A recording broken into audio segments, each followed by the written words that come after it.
So hello students, welcome back to YouTube channel physics by TD sir.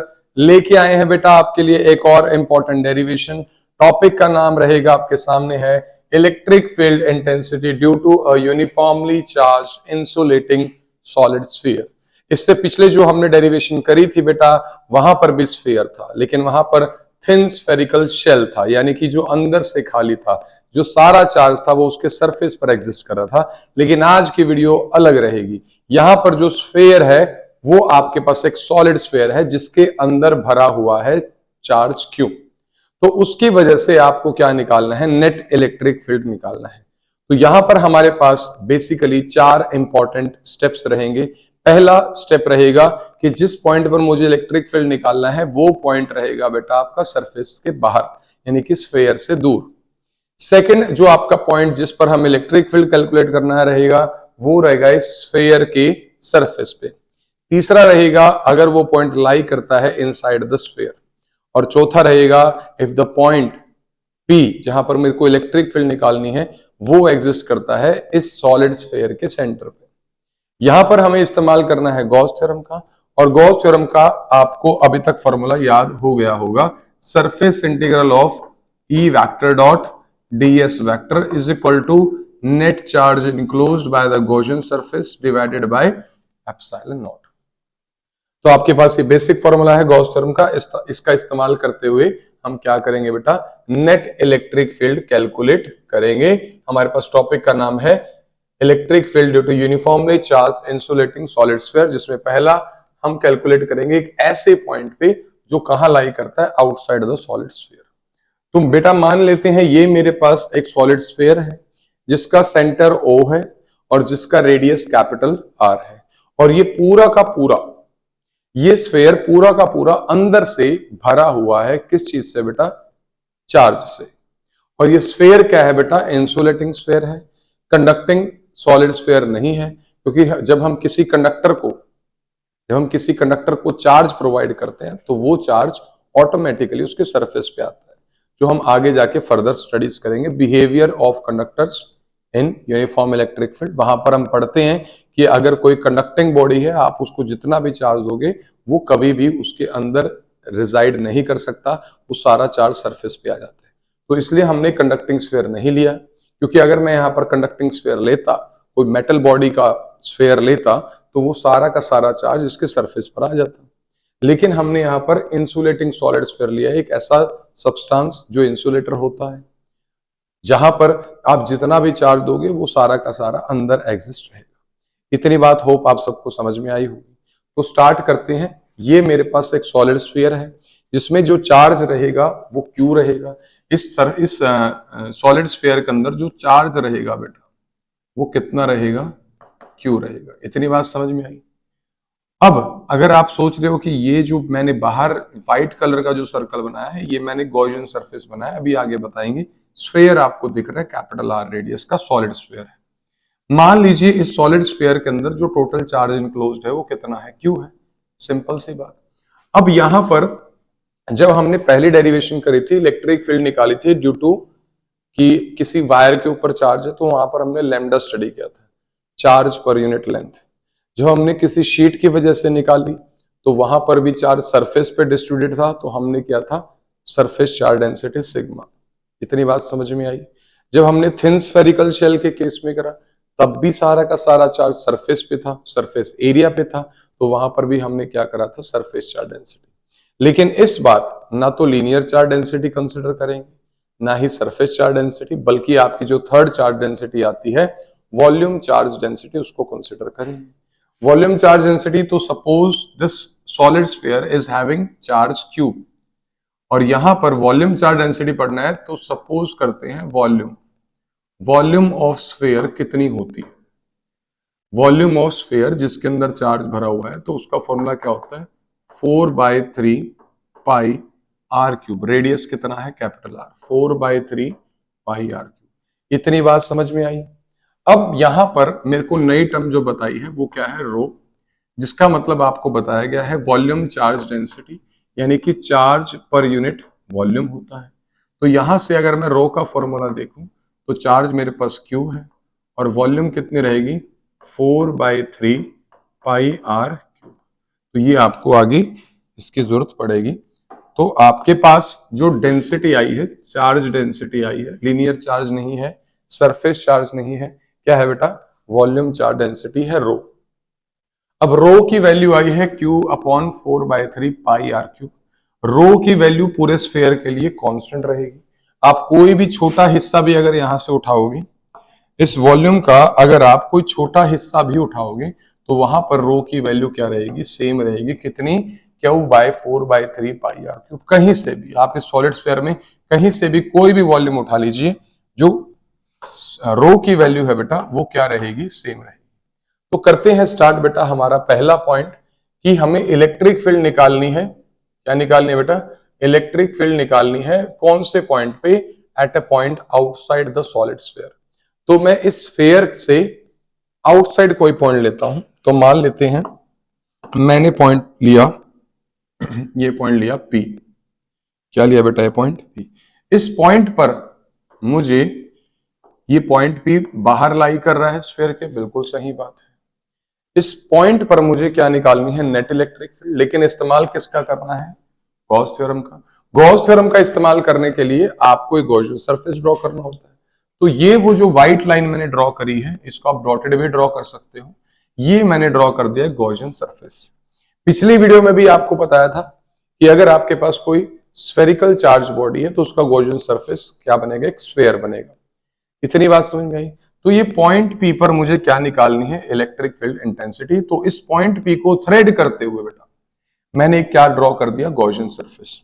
इस point P का जो distance रहेगा वो मैं मान लेता हूं सेंटर ऑफ द स्फीयर से कितना, स्मॉल r। कितना रहेगा बेटा, स्मॉल r। और इस पूरे सॉलिड में जो चार्ज है उसकी वैल्यू कितनी है, Q है। इस पूरे सॉलिड स्फीयर की वॉल्यूम कितनी है, P है। तो यहां पर पूरे सरफेस को ना स्टडी करने के बजाय मैं यहां पर एक स्मॉल सरफेस लूंगा ds, जो हमने पिछले डेरिवेशन में भी लिया था। वो आपको बताते हैं क्यों लेना है।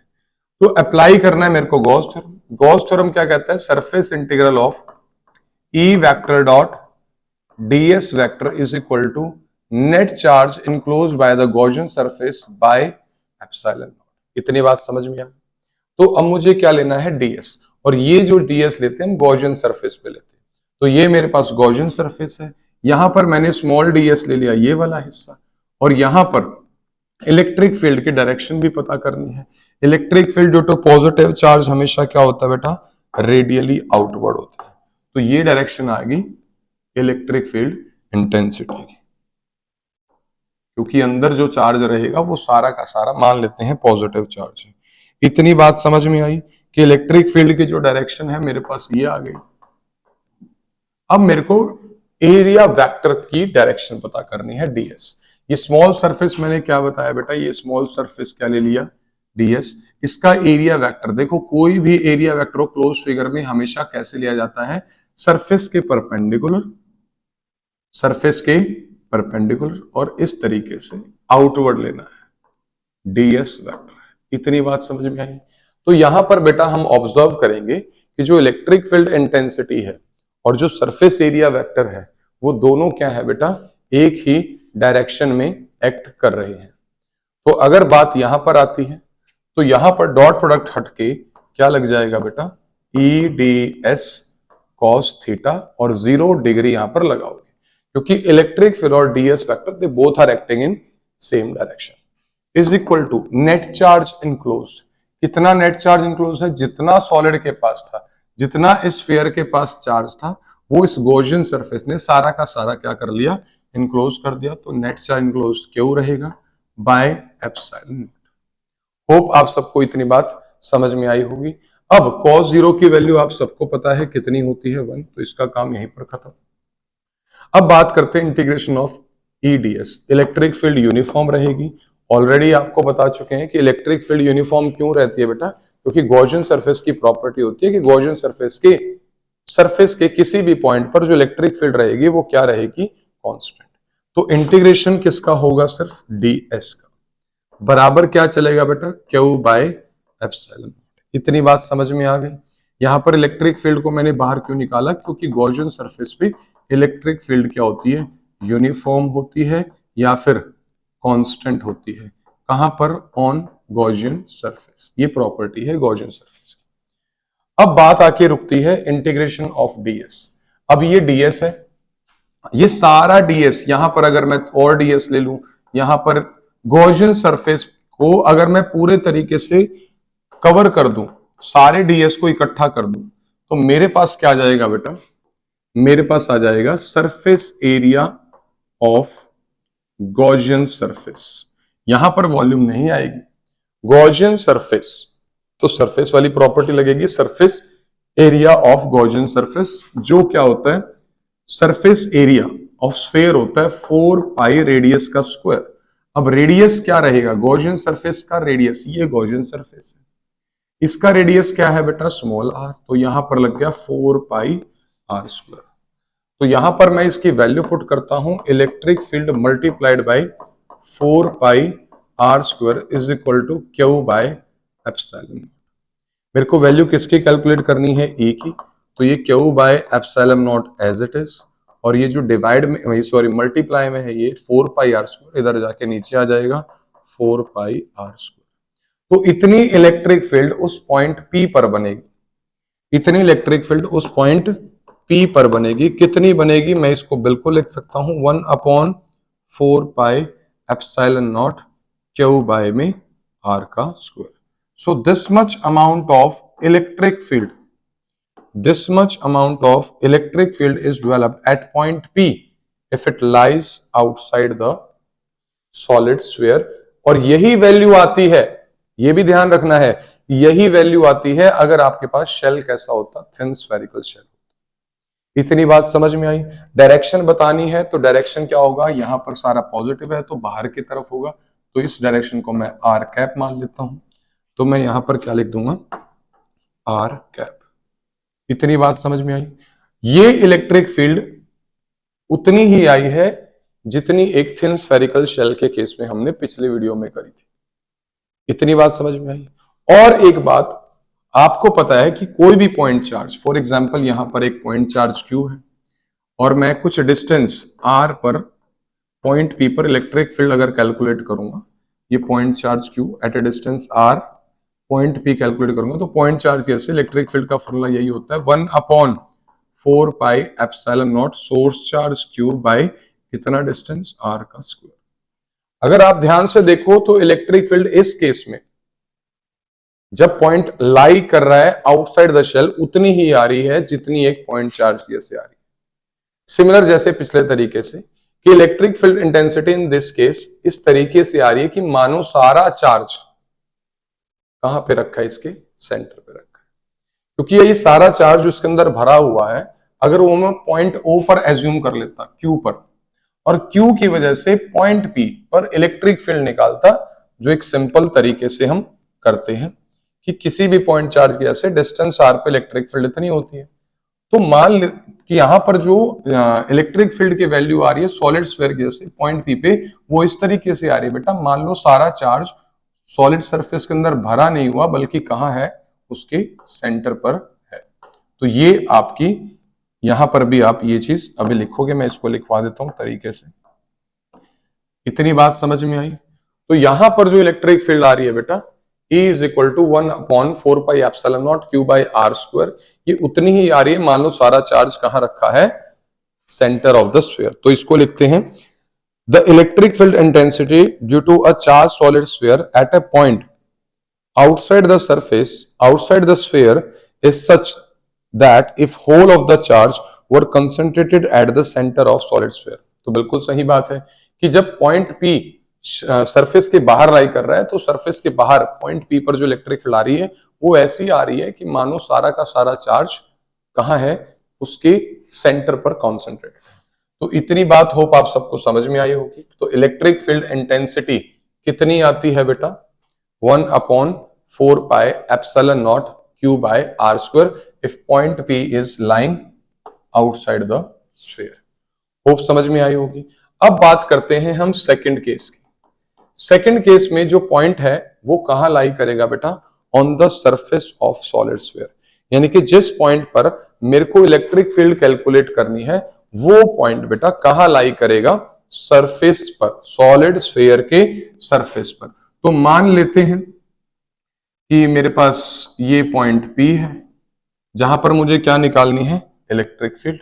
तो यहां पर मेरे को एक गॉसियन सरफेस बनाना पड़ेगा जो मैंने ऑलरेडी बना रखा है। मेरे पास एक सॉलिड स्फीयर था जो आपको येलो कलर का पोर्शन दिख रहा है, पॉइंट P पर निकालना है। पॉइंट P स्फीयर के ऊपर लाई कर रहा है, तो पॉइंट P को थ्रेड करते हुए जो व्हाइट लाइन में रिप्रेजेंट कर रहा हूं, ये व्हाइट लाइन का मतलब कौन सा सरफेस रिप्रेजेंट कर रहा हूं, गॉसियन सरफेस। समझ में आ गई बात। इस केस में अगर मैं बात करूं गॉस थ्योरम की, तो वो रहता है surface integral of E dot ds बराबर क्यू नेट बाय एप्सिलॉन। इतनी बात समझ में आई। नेट चार्ज इनक्लोज होगा, बिल्कुल नेट चार्ज इनक्लोज है, बिल्कुल, क्योंकि ये पूरा सॉलिड स्फीयर अंदर से भरा हुआ है। अगर ये अंदर से भी नहीं भरा होता और सारा चार्ज सरफेस पे होता, तो भी अगर पॉइंट P सरफेस पे है तो भी हम मानते हैं कि ये जो है गॉसियन सरफेस सारा चार्ज इनक्लोज कर रहा है। और ये तो अभी सारा ही चार्ज अंदर भरा हुआ है चार्ज से, तो अगर पॉइंट P को थ्रेड करते हुए गॉसियन सरफेस बनाऊंगा, जी हाँ, ये गॉसियन सरफेस इनक्लोज कर रहा है कितना चार्ज, जितना इसके पास टोटल चार्ज है Q। तो यहां पर अगर मैं बात करूं सरफेस इंटीग्रल ऑफ EdS, अब मेरे को इलेक्ट्रिक फील्ड और ds वेक्टर के बीच का एंगल चाहिए। तो पॉइंट P पर मैं एज्यूम कर लेता हूं बेटा एक छोटा सा सरफेस, ठीक है, और ये रहेगा इसका ds वेक्टर, छोटा सरफेस। और इलेक्ट्रिक फील्ड क्या होती है, रेडियल आउटवर्ड, तो ये डायरेक्शन होगी इसकी। अब यहां पर क्या है, r बराबर r है। देखो इसको करने के दो तरीके हैं। एक तो डायरेक्ट तरीका है कि आपके पास जो इलेक्ट्रिक फील्ड का फॉर्मूला आया है आउटसाइड, वो कितना आया है, 1/4πε0 Q बाय r स्क्वायर। और ये पॉइंट कहां लाई कर रहा है, सरफेस पे। जब वो पॉइंट P लाई कर रहा है सरफेस पे, तो ये जो डिस्टेंस रह जाएगा, जो डिस्टेंस हम पॉइंट P का कितना लेते हैं, स्मॉल r, और ये जो आपका रेडियस है, रेडियस कितना है बेटा स्फीयर का, कैपिटल R। तो radius of sphere capital R है और radius of Gaussian surface small r है, और दोनों क्या है, इक्वल हैं। तो यानी कि आपको दिख रहा है कि R बराबर R है, तो इलेक्ट्रिक फील्ड आप डायरेक्टली भी लिख सकते हो 1/4πε0 Q बाय r स्क्वायर। ये भी आप कर सकते हो डायरेक्ट। और ये जो वैल्यू होती है बेटा, ये यहां पर भी कैसी वैल्यू आएगी, मैक्सिमम वैल्यू आएगी इलेक्ट्रिक फील्ड इंटेंसिटी की, बिल्कुल आएगी। इतनी बात समझ में आ गई। या आप इसको उसी तरीके से करना चाहते हो तो इलेक्ट्रिक फील्ड और ds दोनों सेम डायरेक्शन में है, तो यहाँ पे क्या लग जाएगा, cos 0, नेट चार्ज इनक्लोज सारा का सारा है, सारा चार्ज Q है, बाय में एप्सिलॉन नॉट, cos 0 की वैल्यू यहां पर भी क्या होगी, 1 होगी। इतनी बात समझ में आ गई। इंटीग्रेशन E की नहीं होगी क्योंकि ये वैल्यू कांस्टेंट है। सरफेस इंटीग्रेशन सिर्फ किसकी होगी, ds की होगी, बराबर क्या चलेगा, Q बाय एप्सिलॉन नॉट। अब आप ध्यान से देखो, इलेक्ट्रिक फील्ड मैंने एज इट इज ds यानी कि गॉसियन सरफेस का इंटीग्रेशन, गॉसियन सरफेस और सॉलिड स्फीयर दोनों एक ही है। समझ में आई बात। क्योंकि जितना रेडियस गॉसियन सरफेस का है, जितना रेडियस गॉसियन सरफेस वाले स्फीयर का है, उतना ही रेडियस इस सॉलिड स्फीयर का है। इतनी बात समझ में आ गई। तो अगर मैं छोटे छोटे ds जितने भी लूंगा इस गॉसियन सरफेस पे, सबको अगर मैं कवर करूंगा, तो इसी तरीके से यहां पे आ जाएगा surface area of Gaussian surface. तो surface area of Gaussian surface क्या होता है, 4π रेडियस का स्क्वायर। अब 4π रेडियस का स्क्वायर, गॉसियन सरफेस का रेडियस कितना है, स्मॉल r का स्क्वायर। तो मेरे पास आ गया E multiplied by 4π r square बराबर Q बाय एप्सिलॉन नॉट। अब आप देखेंगे कि जो स्मॉल r है और जो कैपिटल R है, इस केस में दोनों की वैल्यू क्या रहेगी, सेम रहेगी। जो स्मॉल r है यानी कि जो पॉइंट P गॉसियन सरफेस के ऊपर लाई कर रहा है, और जो कैपिटल R है बेटा, दोनों की वैल्यू क्या है, सेम है, क्योंकि पॉइंट P सरफेस पे आ रहा है, तो वो R और R दोनों R की वैल्यू सेम है। तो इस R को मैं कैपिटल R लिख सकता हूं। तो E multiplied by 4π capital R square is equal to Q by epsilon naught. मेरे को कैलकुलेट क्या करनी है बेटा, इलेक्ट्रिक फील्ड। तो electric field as it is equal to Q upon 4π R square multiply by epsilon naught. ये वाली term multiply में इधर जाके नीचे आ गई। तो ये जो इलेक्ट्रिक फील्ड आई है वो आई है 1/4 pi epsilon not q by capital r का स्क्वायर। तो इतनी इलेक्ट्रिक फील्ड आपको मिलेगी अगर पॉइंट पी कहां लाई कर रहा है, सरफेस पे। तो आप इसको जिस मर्जी तरीके से कर सकते हो, इस तरीके से भी कर सकते हो या इस तरीके से भी आप इसको कर सकते हो। यहां पर जो वैल्यू आएगी वो इलेक्ट्रिक फील्ड की कैसी वैल्यू आएगी, मैक्सिमम वैल्यू आएगी। जब हम पॉइंट पी कहां पर लेते हैं, सरफेस पे लेते हैं, तो जो वैल्यू आती है इलेक्ट्रिक फील्ड की वो क्या आती है बेटा, मैक्सिमम वैल्यू आती है। इतनी बात समझ में आई? क्यों आती है मैक्सिमम? क्योंकि जब आप पॉइंट पी से बाहर जाने लगोगे तो डिस्टेंस बढ़ने लग जाएगा।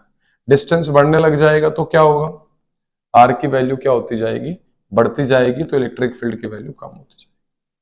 यहां पर मैक्सिमम आएगा जब आप अंदर की तरफ जाओगे तो जो अमाउंट ऑफ चार्ज इनक्लोज है वो घटता जाएगा। आर की वैल्यू तो कम हो जाएगी, समझ रहे हो, आर की वैल्यू कम हो जाएगी, लेकिन अमाउंट ऑफ चार्ज जो इनक्लोज होता रहेगा वो घटता जाएगा। तो ये आपके पास हो गया सेकंड। अब हम करेंगे बेटा थर्ड केस। अब हम करेंगे थर्ड केस कि जिस पॉइंट पी पर मेरे को इलेक्ट्रिक फील्ड निकालनी है वो पॉइंट पी कहां लाई करेगा, इनसाइड द सॉलिड स्फीयर। तो ये आपके पास सॉलिड स्फीयर है जिसके पास टोटल चार्ज कितना था, क्यू था, और जिसका वॉल्यूम कितना था, 4/3 pi capital are Q sphere. Sphere के पास टोटल चार्ज क्यू है, वॉल्यूम इतना है। यहाँ पे रो की वैल्यू कितनी थी, डेंसिटी, और सरफेस चार्ज डेंसिटी क्या था, charge per unit volume 4/3 pi r q. इतनी बात समझ में आई? तो इसको स्टार्ट करते हैं। अब यहां पर जो रेडियस है सॉलिड स्फीयर का वो कितना है, कैपिटल आर, और ये वो पॉइंट पी है जहां पे मेरे को क्या निकालनी है, नेट इलेक्ट्रिक फील्ड। ठीक है बेटा, तो पॉइंट पी को थ्रेड करते हुए सबसे पहले मैंने गॉसियन सरफेस बनाया जिसका रेडियस कितना रहेगा, आर। अगर ये थिन स्फेरिकल शेल होता तो डेरिवेशन में कुछ नहीं करना था। थिन स्फेरिकल शेल में सारा चार्ज कहां रह जाता था, सरफेस पे। इस केस में चार्ज जो है यूनिफॉर्मली इसके अंदर भरा हुआ है। आप यहां से रो की बात करो तो वो भी कितनी आएगी, Q/4/3 पाई आर क्यू। कहीं से भी ले लो आप कोई भी पोर्शन उठा लो, क्रॉस सेक्शन से कोई भी वॉल्यूम उठा लो, आपको रो की वैल्यू क्या मिलती है, सेम मिलती है। अब इसको किस तरीके से सॉल्व करेंगे, तो यहां पर आपको पता है कि जो टोटल चार्ज है बेटा वो कितना है, क्यू है। वॉल्यूम ऑफ स्फीयर कितनी है, 4/3 पाई आर क्यू। सबसे पहले मैं यहां पे चार्ज इनक्लोज निकालता हूं, क्योंकि मेरे को जब अप्लाई करूंगा गॉस थ्योरम तो चार्ज इनक्लोज की वैल्यू चाहिएगी। अब चार्ज इनक्लोज में क्यू क्यों नहीं ले रहा, टोटल चार्ज सॉलिड स्फीयर पे क्यू है, मैं पूरा चार्ज नहीं ले सकता, क्योंकि अगर ये पॉइंट पी यहां लाई कर रहा है तो पूरा चार्ज इनक्लोज नहीं करना, ये वाला वॉल्यूम रह जाता है, ये वाला चार्ज अब इसके अंदर इनक्लोज नहीं। अगर मैं पॉइंट पी और अंदर कंसिडर करता, यहां गॉसियन सरफेस बनाता, तो देखो मोस्ट ऑफ चार्ज रह गया, थोड़ा चार्ज आपके पास अवेलेबल है। तो आपके पास पूरा का पूरा क्यू अवेलेबल नहीं है इस गॉसियन सरफेस में। कितना चार्ज इनक्लोज हुआ है वो डिपेंड करता है कि आपने पॉइंट पी कहां एज्यूम किया है, जिस पॉइंट पर आपको इलेक्ट्रिक फील्ड निकालनी है वो कितनी दूर है। अगर ये पॉइंट पी यहां होता तो ज्यादा चार्ज इनक्लोज होता, और अंदर की तरफ होता, इसके कंपैरिजन में यहां होता तो कम चार्ज इनक्लोज होता। तो वो डिपेंड करता है कि आपने पॉइंट पी कितने डिस्टेंस पे लिया है। आप पॉइंट पे जितनी ज्यादा सेंटर से दूरी पे लोगे उतना ज्यादा चार्ज इनक्लोज होगा।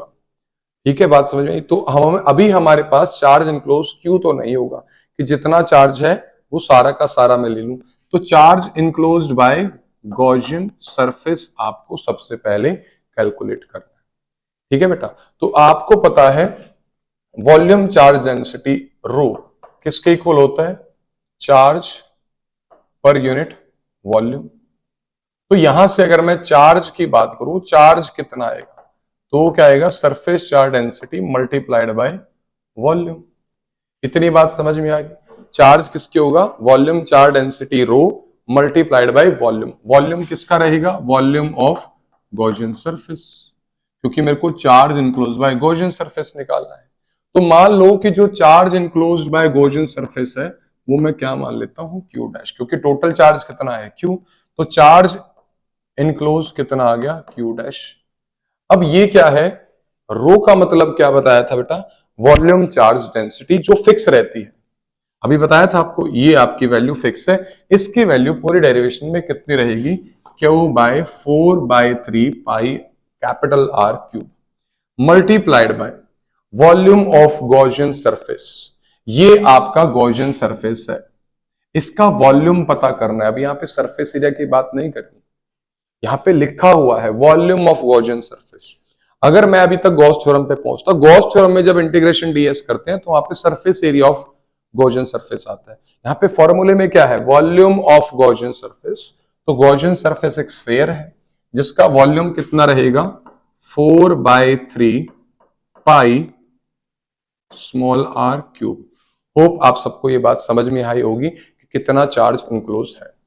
अब रो की वैल्यू आपको पता है, वहां से आप रो की वैल्यू पूरी फिगर के लिए सेम रहेगी, क्यू बाय 4/3। तो मैं रो की वैल्यू पुट कर देता हूं, तो यहां पे क्यू डैश चार्ज इनक्लोज आएगा कितना, रो की वैल्यू कितनी है, q by 4/3 pi are cube multiplied by 4/3 pi are cube. 4/3 से 4/3 कैंसिल, पाई से पाई कैंसिल। तो जो मेरे पास चार्ज इनक्लोज आ गया वो कितना आ गया बेटा, q are cube divided by r की क्यूब। तो मेरे पास सिर्फ इतना ही चार्ज इनक्लोज है, किसमें, इस गॉसियन सरफेस में। अब मैं यहां पर इजीली क्या अप्लाई कर सकता हूं, गॉस थ्योरम। तो गॉस थ्योरम आपको क्या कहती है, सिंपल सी बात कहती है, surface integral of E vector dot ds vector is equal to net charge enclosed by the Gaussian surface, जो मैंने ये निकाला है, बाय एप्सिलॉन नॉट। तो बेटा ई वेक्टर डॉट ds वेक्टर, अब मेरे को इलेक्ट्रिक फील्ड और ds वेक्टर की डायरेक्शन पता करनी है। ds में यहां पर गॉसियन सरफेस लेता हूं, स्मॉल सरफेस एरिया कितना ले लिया, ds, तो इसका एरिया वेक्टर बनेगा आउटवर्ड और परपेंडिकुलर। तो ये हो गया मेरे पास ds वेक्टर। अब वैल्यू किसकी चाहिए, इलेक्ट्रिक फील्ड की डायरेक्शन चाहिए, तो इलेक्ट्रिक फील्ड हमेशा बाहर की तरफ होगा। तो यहां पर जो इलेक्ट्रिक फील्ड वेक्टर आएगा वो रेडियली आउटवर्ड आएगा। और क्लियरली आपको दिख रहा है कि जो ई वेक्टर है और डी वेक्टर है, they both are acting in same direction. तो यहां पर आपको स्टार्ट करना है surface integration of E dot d s, surface integration of E d s cos zero. Cos zero क्यों लगा है, दोनों सेम डायरेक्शन में लग रहे हैं। क्यू नेट की वैल्यू आपको चार्ज इनक्लोज अभी कैलकुलेट किया है, Q R cube by capital R की क्यूब। कॉस जीरो की वैल्यू कितनी है, 1 है। बचा आपके पास surface integration EDS, electric field uniform रहता है गॉसियन सरफेस पे, इंटीग्रेशन किसकी होगी, डीएस की, और इक्वल टू क्या चल रहा है, Q R cube by r की क्यूब। इतनी बात समझ में आई, इतनी बात समझ में आई। यहां पर एप्सिलॉन नॉट था तो यहां पर भी क्या आएगा बेटा, sorry epsilon not, Q net bye epsilon not, तो नेट चार्ज इनक्लोज आ गया, ये एप्सिलॉन नॉट, तो साथ में क्या चल रहा है, net charge enclose. Integration of DS, यानी कि जितने डीएस हैं, अगर ये सारे डीएस में सभी डीएस को जोड़ दूं तो मेरे पास क्या बनेगा, सरफेस एरिया बनेगा, और किसका बनेगा, गॉसियन सरफेस का। गॉसियन सरफेस जो व्हाइट सर्कल आपको दिखाई दे रहा है, व्हाइट स्फीयर जो आपका गॉसियन सरफेस है, इसका रेडियस स्मॉल आर है। तो surface area of Gaussian surface कितना बनेगा, स्फीयर का 4 पाई आर का स्क्वायर। तो electric field as it is multiplied by 4 pi r square is equal to q are cube by epsilon not r की power 3। मेरे को कैलकुलेट क्या करना है, इलेक्ट्रिक फील्ड। क्या कैलकुलेट करना है बेटा, इलेक्ट्रिक फील्ड। तो यहां से मैं अगला स्टेप यहां कर देता हूं, electric field as it is लिख दी, Q are cube as it is लिख दिया, by epsilon not R cube as it is लिख दिया। ये मल्टीप्लीकेशन में था 4 पाई आर स्क्वायर, इसको नीचे लेके जाएंगे तो मल्टीप्लाई में क्या आ गया, 4 पाई आर का स्क्वायर, आर की पावर 2, आर की पावर 3, एक आर बच गया। तो इलेक्ट्रिक फील्ड आई कितनी, Q r bye epsilon not capital r cube 4 पाई। इतनी बात समझे, तो इसको याद कैसे कर सकते हैं, 1/4 pi epsilon not q r by r की पावर 3। तो this much amount of electric field you will obtain if the point P lies inside the shell, inside the solid sphere। जो डिपेंड कर रहा है आर की value पे, directly depend कर रहा है। आपको बताया था डायरेक्टली डिपेंड, ये आर की वैल्यू जितनी ज्यादा बड़ी होगी उतना ज्यादा नेट चार्ज वो क्या करेगा, इनक्लोज करेगा। क्योंकि आर की वैल्यू बड़ी होगी तो बड़ा गॉसियन सरफेस बनेगा, तो ज्यादा चार्ज को वो क्या करेगा बेटा, करेगा। और डिपेंड करता है इनवर्सली प्रोपोर्शनल टू आर की पावर 3। आर क्या है यहाँ पर, सॉलिड स्फीयर, तो कहीं ना कहीं रेशियो पर डिपेंड करता है। तो बेटा फोर्थ केस में लेता हूं कि वो पॉइंट पी कहां पर लाई करता है, सेंटर पे। इतनी बात समझ में आई। अगर ये पॉइंट पी सेंटर पे लाई करता है, यानी कि पॉइंट पी मेरे को कहां दिया है, सेंटर पे मेरे को इलेक्ट्रिक फील्ड निकालनी है due to this solid sphere. तो जो भी वैल्यू है, देखो ये पॉइंट पी यहां था तो आर की वैल्यू इतनी थी, ये पॉइंट पी दूर होता तो आर की वैल्यू बढ़ जाती, ये पॉइंट यहां होता तो आर की वैल्यू बढ़ जाती है। यहां पे आता है तो आर बराबर कैपिटल आर। जब अंदर की तरफ जाओगे तो आर की वैल्यू, छोटे आर की वैल्यू जो है गॉसियन सरफेस की, वो वैल्यू क्या होती जाएगी, कम। यहां पे आ गए आप और नजदीक आगे सेंटर के, तो आर की वैल्यू और कम होगी। ऐसे करते करते अगर मैं सेंटर पे आ जाता हूं, एट सेंटर अगर मेरे को इलेक्ट्रिक फील्ड निकालनी है, जो आर की वैल्यू बेटा ऑटोमेटिकली कितनी हो जाएगी, जीरो। आर की वैल्यू ऑटोमेटिकली जीरो हो जाएगी। तो इस फॉर्मूले में, फॉर्मूला क्या आया है अंदर के लिए, 1/4 pi epsilon not q r बटे आर की पावर 3। देखो यही आया, 1/4 pi epsilon not q r by r की पावर 3। आर की वैल्यू कितनी हो जाएगी, जीरो। एट सेंटर पे अगर इलेक्ट्रिक फील्ड है तो इलेक्ट्रिक फील्ड एट सेंटर पे कितनी आएगी बेटा, आपकी जीरो आएगी। होप आप सबको ये बात समझ में आ गई होगी कि जो सेंटर पे इलेक्ट्रिक फील्ड आएगी बेटा वो कितनी आएगी, जीरो आएगी। तो बेटा अब हम करेंगे ई वर्सेस आर ग्राफ, यानी कि electric field intensity due to solid sphere distance पर किस तरीके से डिपेंड करता है। तो आपको पता है कि हमने 4 केसेस पढ़े हैं। सबसे पहले इलेक्ट्रिक फील्ड जब पॉइंट पी बाहर एग्जिस्ट करता है स्फीयर से, तो 1/4 pi epsilon not q by small r का स्क्वायर, जहां पर स्मॉल आर का मतलब है कि आपका पॉइंट कितनी दूर है, जो उतना ही आता है जो एक थिन स्फेरिकल शेल के केस में आता है, और इतना ही आता है कि मानो सारा पॉइंट चार्ज उस स्फीयर के अंदर इनक्लोज की बजाय उसके सेंटर पर है। इतनी बात समझ में आई। सेकंड हमने निकाला उसके सरफेस पे कि पॉइंट पी कहां लाई करेगा, स्फीयर के सरफेस पे। तो इलेक्ट्रिक फील्ड उस केस में कैसा आता है बेटा, मैक्सिमम आता है। इस केस में इलेक्ट्रिक फील्ड कैसा आएगा बेटा, मैक्सिमम आएगा। Small r is replaced by capital R, तो small r is replaced by capital R. Inside solid sphere, जब पॉइंट पी कहां लाई कर रहा है, इनसाइड द सॉलिड स्फीयर, तो उस समय क्या होता है बेटा, उस समय इलेक्ट्रिक फील्ड की वैल्यू आती है, जीरो नहीं आती। थिन स्फेरिकल शेल में जीरो आती थी, सरफेस पे एकदम मैक्सिमम जाती थी, यहां पर जीरो नहीं आती अंदर, क्योंकि कुछ ना कुछ चार्ज इनक्लोज है, क्योंकि ये अंदर से भरा हुआ है स्फीयर।